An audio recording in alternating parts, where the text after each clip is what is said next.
Some mountains do not bury their voices. They keep them alive in the dark, waiting for someone lonely enough to hear them again. Snow drifted sideways across the narrow road leading into Greywatch Pass, turning the world pale and silent beneath the glow of Ethan Mercer's headlights. The old Ford pickup crawled through the mountain fog with the tired groan of metal that had survived too many winters, much like the man behind the wheel.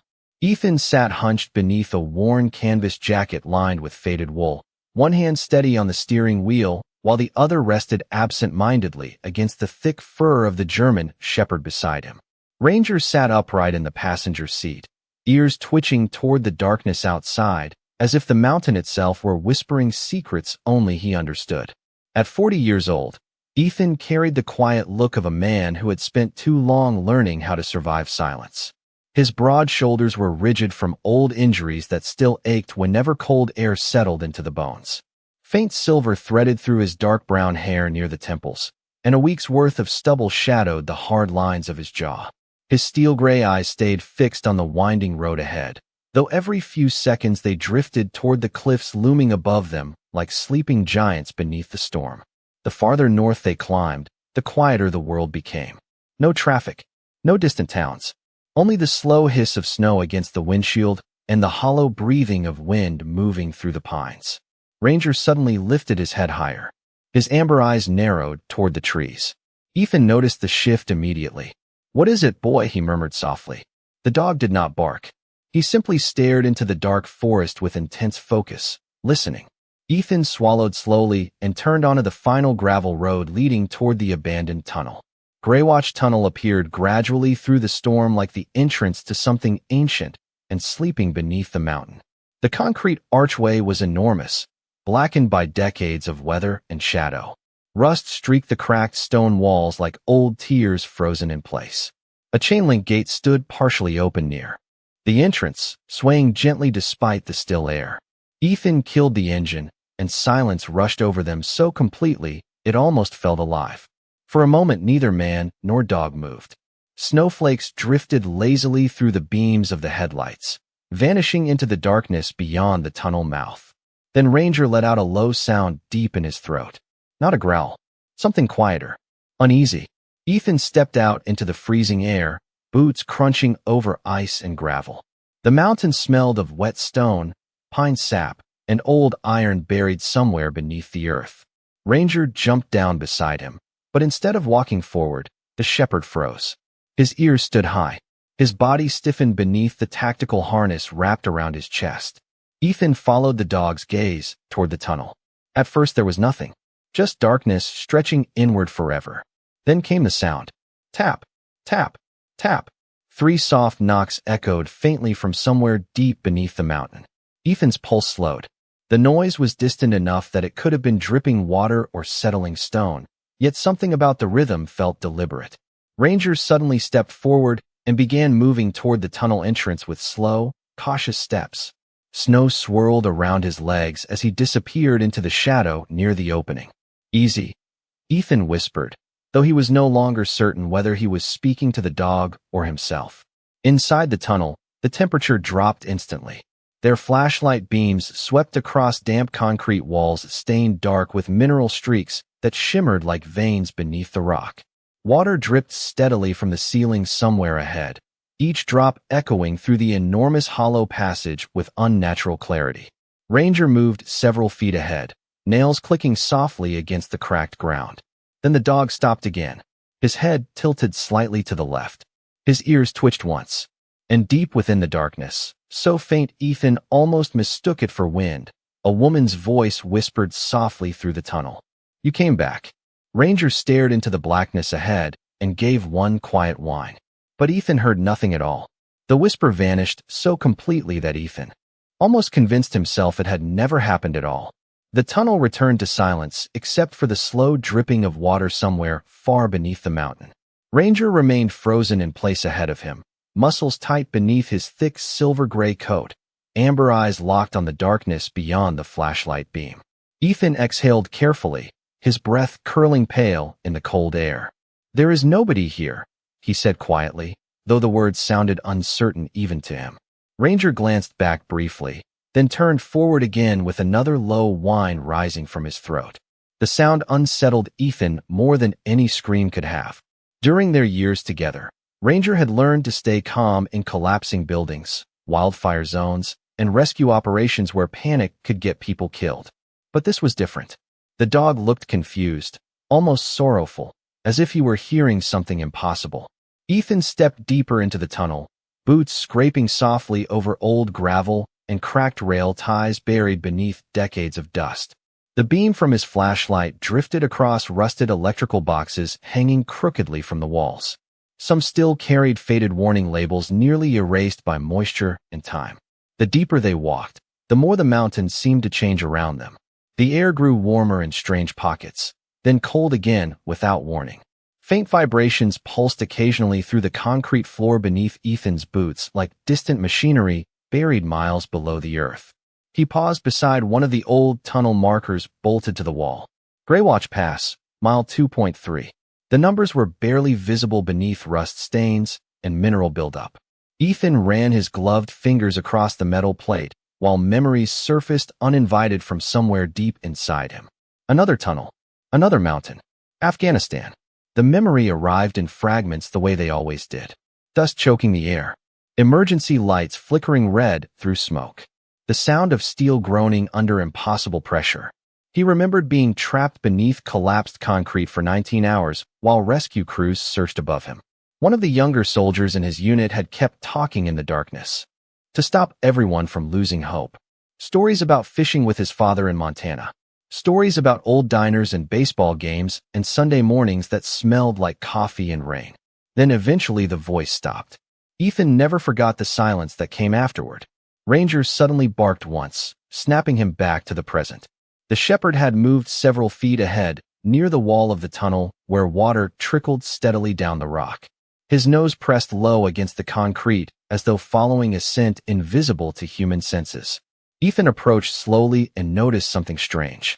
Scratched into the wall beneath years of grime were faint markings. At first they looked random, but when he brushed away the moisture with his sleeve, letters slowly emerged from the darkness. "Stay with the light." Ethan stared at the words without speaking. The handwriting looked rushed and uneven, as though someone had carved it quickly with a nail or pocket knife many years ago. Ranger pawed gently at the ground below the message, then tilted his head again toward the darkness deeper inside the mountain. Another sound floated through the tunnel. Not a whisper this time. Music, soft and distant. A woman humming somewhere far below the earth. Ethan froze completely. The melody drifted through the cold air for only a few seconds before fading back into silence. But this time, he heard it clearly. His heartbeat slowed. Ranger stepped closer beside him and leaned against his leg, as though sensing the old fear rising in Ethan's chest. The tunnel breathed around them with long hollow sighs carried through unseen cracks in the mountain stone. Somewhere ahead, beyond the reach of the flashlight, metal creaked softly like an old door moving in the dark. Ethan swallowed hard and stared forward into the endless black corridor. For the first time in years, the silence no longer felt empty. It felt as though something inside the mountain had finally realized they were listening. The humming returned as they moved deeper beneath the mountain, softer now, almost swallowed by the endless tunnel ahead. Ethan could not tell whether the sound came from far away or from somewhere directly. Beside him, the acoustics twisted strangely underground, bending every drip of water and scrape of gravel into something distant and dreamlike. Ranger walked several feet ahead with slow, deliberate steps, nose low to the ground, ears flicking constantly toward noises Ethan could barely perceive. The flashlight beam swept across the old railway tracks buried beneath years of sediment and rust. In some places, the steel rails disappeared completely beneath collapsed stone, while in others they gleamed faintly, as though polished recently by unseen hands. Ethan tried not to think about that possibility. The tunnel curved gradually to the left, and the deeper they traveled, the older the air began to feel. It carried the scent of wet granite, machine oil, and something else beneath it all. Smoke. Not fresh smoke, but the faint ghost of it lingering inside stone that had remembered fire for decades. Ethan slowed beside an old maintenance alcove carved into the wall. A rusted lantern still hung from a hook near the entrance, coated in dust thick enough to soften its outline. Nearby sat a wooden bench blackened with age. Ranger stopped beside it and sniffed carefully before letting out a quiet whine. Ethan's flashlight drifted downward toward the floorboards beneath the bench. Something reflected the light for only a second. He crouched slowly and reached beneath the rotting wood until his fingers brushed cold metal. A pocket watch. The silver casing was tarnished, almost black with age, but when Ethan pressed the latch, the cover opened with a soft click that echoed unnaturally through the tunnel. Inside was a faded photograph no larger than a postage stamp. A smiling man stood beside a little boy near a lake surrounded by pine trees. The edges of the picture had curled with moisture, but the writing beneath remained visible. July 1971. Greywatch Lake. Ethan stared at the date while Ranger suddenly stiffened beside him again. The dog turned sharply toward the darkness deeper inside the tunnel. Another sound drifted toward them. Footsteps.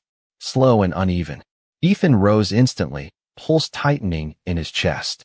The footsteps echoed against the tunnel walls for several seconds before stopping completely. Silence followed. Heavy silence. The kind that made a man aware of his own heartbeat. Ethan lifted the flashlight higher and called out carefully. Hello. His voice disappeared into the mountain without answer. Ranger remained focused ahead, body tense but not aggressive. Then, from somewhere in the darkness, came the faint crackling sound of an old radio struggling to find signal. Static hissed softly through the tunnel. Ethan exchanged a glance with Ranger, though the dog never looked away from the shadows ahead. The radio static grew clearer for only a moment before dissolving again into whispers of white noise. Beneath it, barely audible, a woman's voice spoke through the distortion. Keep the lights on. Ethan felt cold move slowly through his chest despite the heavy jacket wrapped around him. He stepped forward carefully, following the tracks around another bend in the tunnel. The beam from his flashlight suddenly landed on a faded warning sign bolted crookedly to the wall. Restricted access beyond this point. Structural failure risk. The yellow paint had almost vanished beneath decades of moisture. Ranger approached the sign slowly, then pressed his nose against the concrete beside it. Ethan frowned. At first he saw nothing unusual. Then the flashlight caught a narrow line running vertically through the wall. A seam. Perfectly straight. Hidden beneath mineral stains and dust. A concealed steel door buried directly inside the mountain. Ranger pawed once at the base of the wall and looked back toward Ethan with wide amber eyes filled not with fear, but urgency. Somewhere behind the hidden door, something metallic groaned softly like machinery waking after a very long sleep. Then the humming returned again, clearer this time, drifting gently through the stone itself. Ethan listened carefully as the melody echoed around them like a memory trapped beneath the earth, and for reasons he could not explain, the sound no longer frightened him. It sounded lonely. The hidden steel door looked less like an entrance and more like a scar buried beneath the mountain wall. Moisture trickled slowly along its edges, catching the flashlight beam in silver lines that shimmered against the dark concrete. Ethan stepped closer while Ranger remained perfectly still beside the seam, ears angled forward with complete concentration. The shepherd's breathing had slowed into quiet, measured exhales, the same way it always did when he focused on something buried beneath rubble or snow during rescue work. Ethan crouched beside the wall and brushed away layers of mineral buildup with his gloved hand. Beneath the grime, faded black letters slowly emerged from the steel surface. Emergency Operations Access. Property of Greywatch Transit Authority. The paint had nearly vanished beneath decades of moisture, yet the words still carried the strange weight of something never meant to be forgotten. Ethan ran his fingers lower and felt cold metal beneath the stone. A handle. Ranger gave another low whine, softer this time, almost pleading. Ethan hesitated. Somewhere deep inside himself, an old instinct warned him not to open doors hidden underground. Too many years had taught him that darkness beneath mountains rarely stayed quiet for long. But another feeling lingered beneath the fear now. Curiosity. Not reckless curiosity, but the heavy pull of unfinished things waiting in silence. He gripped the handle carefully and pulled. At first nothing happened. Then a deep metallic groan echoed through the tunnel as the hidden door shifted inward several inches, releasing a slow breath of warm, stale air from the chamber beyond. Ranger immediately stepped backward, ears twitching rapidly, as if the darkness itself had spoken directly into his ear. Ethan lifted the flashlight and shined it through the narrow opening. Concrete stairs disappeared downward into darkness beneath the tunnel floor. The walls inside were lined with old electrical conduits wrapped in cracked insulation. Faint water stains streaked downward like long gray fingerprints left by time itself. Somewhere below, machinery hummed weakly beneath layers of static and echoing stone. Ethan swallowed slowly. "Somebody kept this place running," he whispered. Ranger stared down the stairwell without moving. The dog's amber eyes reflected the flashlight beam, like small pieces of fire in the dark. Then the humming returned again. Closer now. A woman's voice carrying a melody so soft it almost blended with the breathing of the mountain itself. Ethan could not understand the words, only the sadness inside them. Snow and silence felt impossibly far away now as he stepped through the doorway and began descending into the hidden chamber beneath Greywatch Pass. The deeper they moved, the warmer the air became. Dust floated lazily through the flashlight beam while old pipes rattled faintly behind the concrete walls. Every few seconds the mountain released another low groan that vibrated through the stairwell like distant thunder trapped underground. Ranger stayed pressed close beside Ethan's leg now, unusually protective, his shoulder brushing Ethan's knee with every careful step downward. At the bottom of the stairs, the chamber opened suddenly into a vast underground room hidden beneath the tunnel system. Ethan stopped completely. Rows of old control panels stretched across the walls, their glass gauges cracked with age, yet somehow still glowing faintly beneath layers of dust. Massive rotary switches lined rusted consoles covered in faded labels and warning placards. Thick communication cables disappeared upward into the rock ceiling like roots buried inside the mountain. In the center of the room stood a long wooden desk cluttered with maps, notebooks, coffee mugs, and stacks of yellowed papers left untouched for decades. Yet nothing felt abandoned. The room carried the strange stillness of a place waiting for someone to return. Ranger moved slowly toward the desk, nose twitching carefully through the stale air. Then he froze beside an old radio console tucked against the far wall. Static crackled softly from the speaker. Ethan stared in disbelief. A small green indicator light blinked weakly through the dust. The machine still had power. The static hissed louder for several seconds before clearing just enough for a voice to emerge through the speaker. "Old, tired, human. If anyone hears this," the voice whispered gently through the darkness, "please do not let the mountain go silent." The voice dissolved back into static, leaving only the faint crackle of the radio and the distant groaning of the mountain around them. Ethan stood motionless in the center of the underground chamber while dust drifted slowly through the dim green glow of forgotten machinery. Ranger remained beside the radio console, ears lifted toward the speaker as though waiting for the voice to return. Somewhere above them, deep within the tunnel system, wind moved through hidden shafts with long hollow breaths that sounded almost human in the darkness. Ethan stepped closer to the desk at the center of the room and brushed dust from the nearest stack of papers. Most had yellowed with age, their edges curled from decades of damp air underground.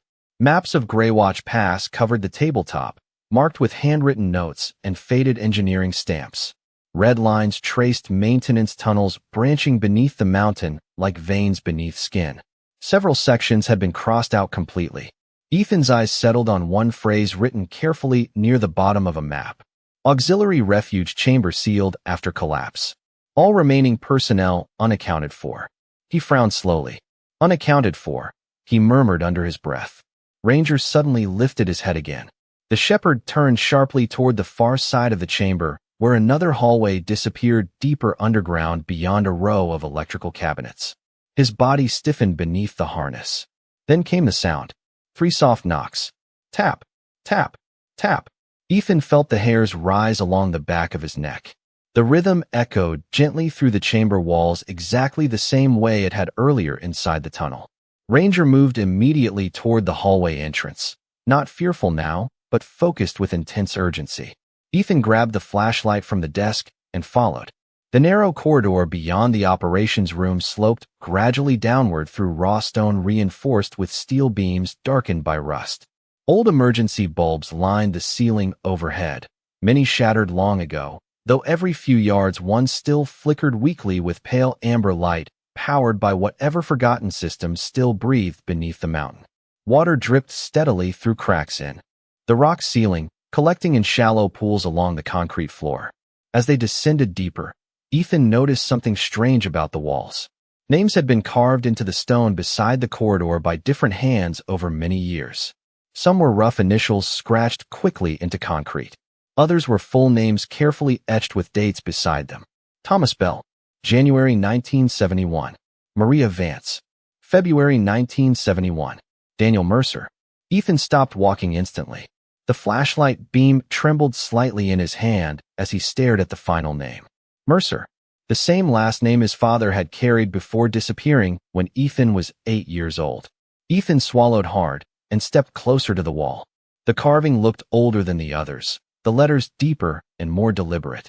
Beside the name, someone had etched a single sentence into the concrete. "Keep the signal alive." Ranger pressed gently against Ethan's side, sensing the sudden shift in his breathing. Ethan closed his eyes briefly while memories surfaced from somewhere far away. His mother sitting beside a kitchen window late at night listening to an old radio after his father vanished. The silence that settled over their house afterward. The way she always said his father loved mountains more than cities because mountains kept secrets better. Ethan opened his eyes slowly.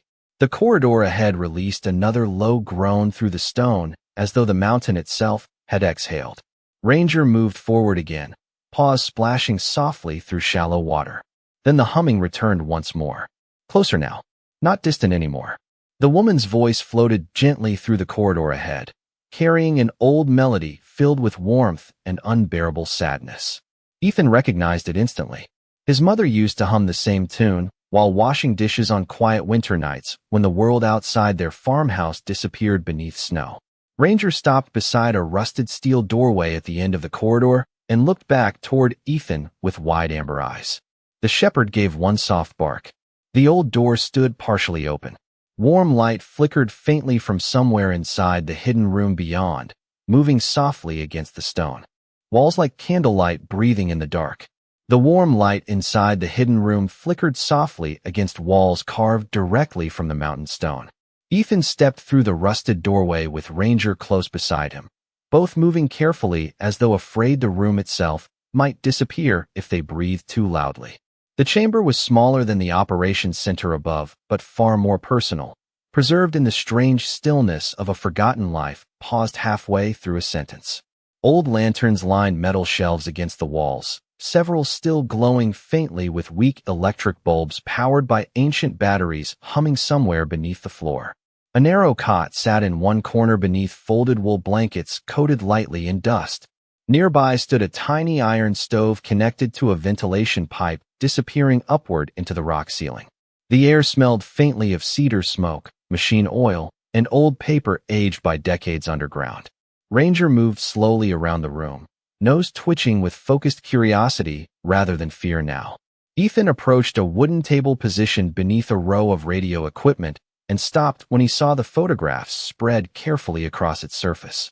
Families, workers, children standing beside snow-covered train platforms. Men in heavy engineering jackets smiling proudly beneath the entrance of Greywatch Pass during its construction years earlier. Ethan's flashlight drifted across the faces until it landed on one photograph near the edge of the table. His breath caught immediately. A younger version of his father stood among a group of railroad engineers, dark-haired and broad-shouldered with the same steel gray eyes Ethan saw every morning in the mirror. Beside him stood a woman holding a clipboard against her chest. Her face looked familiar somehow, though Ethan could not place why. Ranger suddenly stopped beside the old radio console near the back wall. The machine crackled softly beneath layers of dust, while its signal lights blinked weakly in the dim room. Ethan stepped closer and noticed several reel-to-reel tapes stacked neatly beside the transmitter, each labeled carefully in faded handwriting. Emergency broadcast. Archive. Winter 1971. The mountain groaned faintly around them again, a deep hollow vibration moving through the stone like distant thunder beneath the earth. Ethan reached toward the nearest tape recorder with cautious fingers. The machine looked ancient but intact. He pressed the playback switch gently. Static filled the room at first, rising and falling through the speaker like wind moving across frozen water. Then voices emerged from the noise. Calm voices, tired voices, men and women speaking quietly in the darkness. Main tunnel collapse confirmed. Evacuation train cleared the southern pass. Signal tower holding for now. Ethan listened carefully while Ranger sat beside the radio with complete stillness, ears angled toward the speaker. More voices followed. Reports about snowstorms, structural failures, communication outages. Then finally one voice rose clearer than the others. Deep, steady, familiar. Ethan froze completely. This is Daniel Mercer, Greywatch Emergency Operations. If this transmission survives, then it means the mountain held longer than we did. Ethan's knees weakened slightly beneath him. Ranger pressed gently against his side, as though sensing the shock running through him. The recording crackled softly before continuing. There are 37 people alive in Birch Hollow because the tunnel gates stayed sealed tonight. We made the decision knowing we would not leave before the collapse reached us. If anyone ever finds this station, please tell our families we stayed because somebody had to keep the lights on long enough for the town to survive. Silence filled the room for several seconds except for static and the low breathing of the mountain around them. Ethan lowered his head slowly while memories shifted painfully through his chest. All his life, he had believed his father abandoned them without explanation. Every birthday, every winter, every unanswered question. Yet here beneath the mountain sat the truth preserved in dust and fading radio waves. Daniel Mercer had not disappeared. He had stayed behind to save strangers he would never meet. The tape recorder clicked softly as the reel continued spinning. Then another voice emerged unexpectedly through the static. The same woman Ethan had heard humming through the tunnels. Daniel, she whispered gently through the recording. The lights are fading again. Ethan looked toward the photograph on the table. The woman beside his father smiled faintly beneath the snow-covered mountains of Greywatch Pass. And for the first time since entering the tunnel, Ethan realized the mountain had not been trying to frighten them. It had been trying to remember. The tape continued turning slowly beneath the dim glow of the radio console, while static drifted softly through the hidden chamber like snowfall carried by wind. Ethan remained standing beside the desk, unable to pull his eyes away from the photograph of his father. Daniel Mercer's smile looked calm and steady beneath the mountain sky, the expression of a man who already knew sacrifice was part of loving something larger than himself. Ranger lay quietly near Ethan's boots now, head resting on his paws, though his ears still twitched toward every sound moving through the stone around them. The room no longer felt abandoned. It felt occupied by memory itself.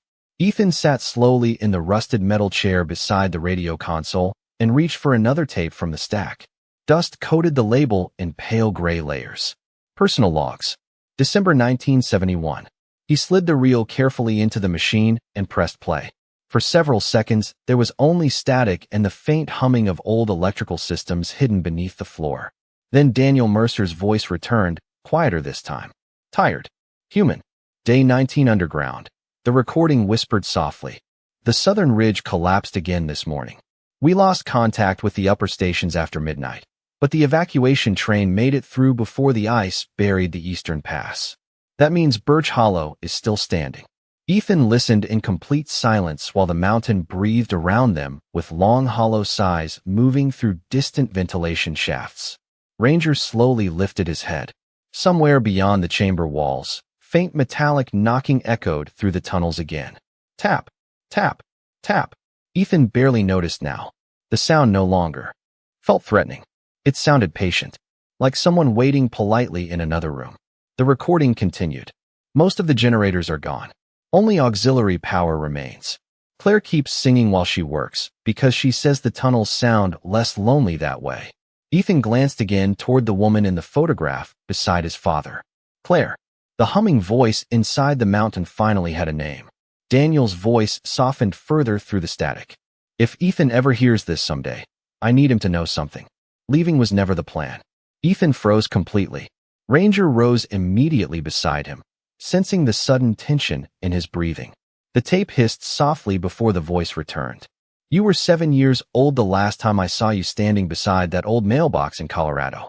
You wore a red winter coat 2 sizes too big because your mother said you would grow into it eventually. I promised I would be home before the first snowfall. I believed it when I said it. Ethan lowered his head slowly while the chamber blurred around him beneath the sting building behind his eyes. He had spent more than 30 years imagining different versions of his father's disappearance. Anger had become easier than grief. Easier than wondering why someone would leave a child behind without explanation. Yet now, beneath thousands of tons of mountain stone, the truth sounded heartbreakingly simple. Daniel Mercer never stopped trying to come home. The recording crackled unevenly, as though the tape itself carried the strain of time. If you are hearing this, then somehow the station survived longer than we did. I hope the mountain was kind to you, son. I hope life was kinder than war. Ethan closed his eyes briefly. The words settled heavily inside him because his father could never have known how closely their lives would mirror each other. Both soldiers. Both men shaped by tunnels, silence, and survival.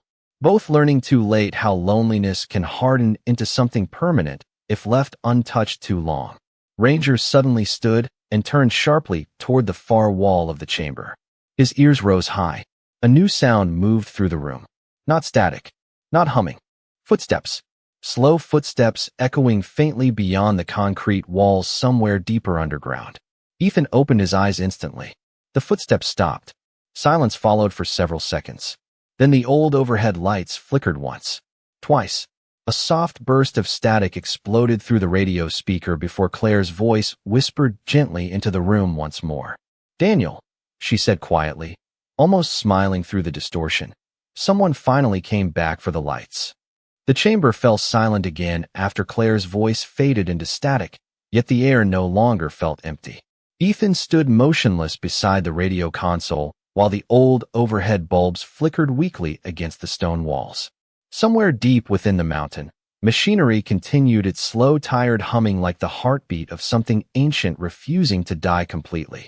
Ranger moved toward the far side of the room where the footsteps had echoed moments earlier. The German shepherd walked carefully now, nose twitching toward the shadows near a narrow maintenance corridor partially hidden behind stacked electrical crates. Ethan followed slowly, his flashlight cutting through layers of dust suspended in the stale underground air. The farther they moved from the radio chamber, the warmer the tunnel became. Steam drifted faintly from old pipes running along the ceiling overhead, and somewhere ahead water rushed through unseen channels beneath the rock. Ranger stopped beside a heavy steel hatch built into the concrete wall. Unlike everything else underground, this door looked newer, cleaner. A faint red indicator light still glowed beside the handle. Ethan frowned and wiped moisture from the metal surface. Power grid control access. The letters reflected weakly beneath the flashlight beam. Ranger placed one paw against the lower part of the hatch and looked up at Ethan expectantly. Then the humming returned once more. Claire's melody drifted softly through the steel door itself, clearer now than ever before. Ethan rested his hand against the hatch. The metal vibrated faintly beneath his glove. Whatever still powered the forgotten systems under Greywatch Pass remained alive behind this wall. He pulled the heavy handle carefully. At first the hatch resisted with a deep metallic groan. Then suddenly it released, opening inward with a burst of warm air carrying the scent of machine oil, ozone, and heated stone. Ethan stepped inside slowly and stopped in disbelief. The hidden chamber beyond stretched deep beneath the mountain like the engine room of some buried ship frozen in time. Massive generators lined the walls, their old turbines spinning lazily beneath dim amber maintenance lights. Thick cables disappeared upward into the rock ceiling, carrying power through tunnels buried beneath miles of snow and granite. Steam hissed softly through pipes overhead, while giant electrical panels blinked steadily beneath layers of dust. The entire underground station was still running after more than 50 years. Ranger walked quietly through the room, ears twitching toward the steady pulse of the generators. Ethan moved toward the central control board where a single lamp glowed above rows of switches and faded gauges. Beside it sat an open journal covered in dust. He lifted it carefully and opened the brittle pages. The handwriting inside belonged to Daniel Mercer. Daily maintenance logs filled the notebook in neat, careful lines. Fuel levels, power reroutes, structural reports. But near the end, the entries changed. Day 42 underground. Signal towers still operational. Snowfall above estimated at 20 feet. Birch Hollow remains safe. Day 48. Claire says the mountain sounds quieter tonight. I think she is afraid silence means we are being forgotten. Ethan turned another page slowly. The final entry had been written with shaking, uneven handwriting. Auxiliary system stable. Whoever finds this station next must understand something. The lights are not only for the tunnel. They are for the town above. During winter storms, the signal towers guide travelers through Greywatch Pass when roads disappear beneath snow. If the station dies, people die with it. Ethan stared at the words while understanding settled slowly over him.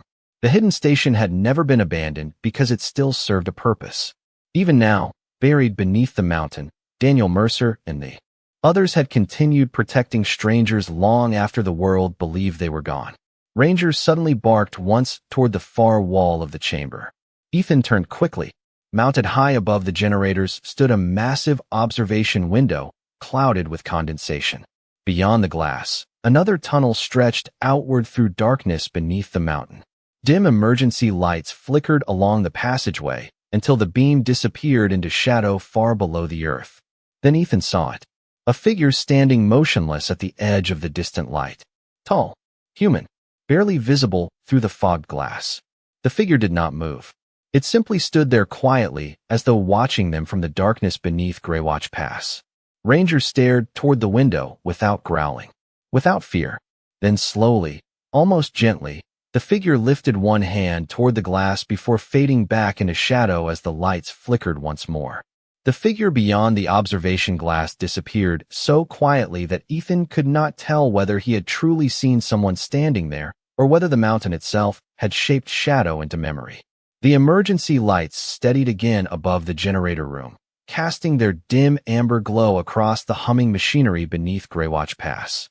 Ranger remained motionless beside the glass for several seconds, ears lifted toward the darkness beyond the tunnel, before finally relaxing and stepping back toward Ethan with a slow, calm breath. Whatever presence had lingered there no longer felt heavy or sorrowful.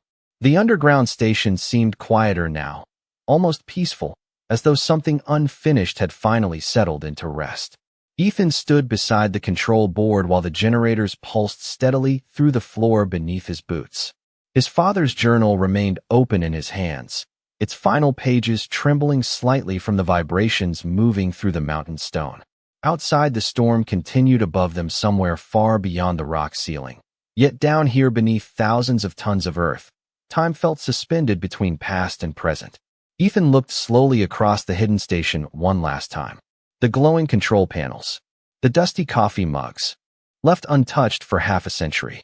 The wires carrying power through forgotten tunnels to guide strangers safely home during blizzards no one underground would ever witness.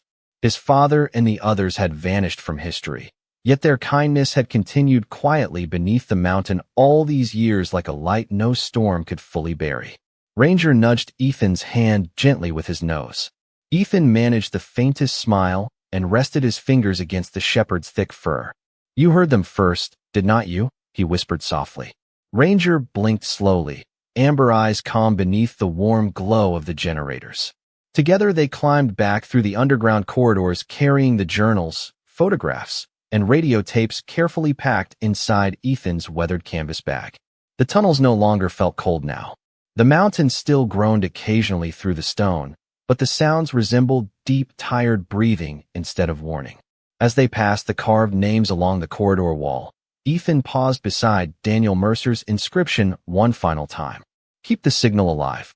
He rested his hand briefly against the rough concrete beneath the words before continuing upward.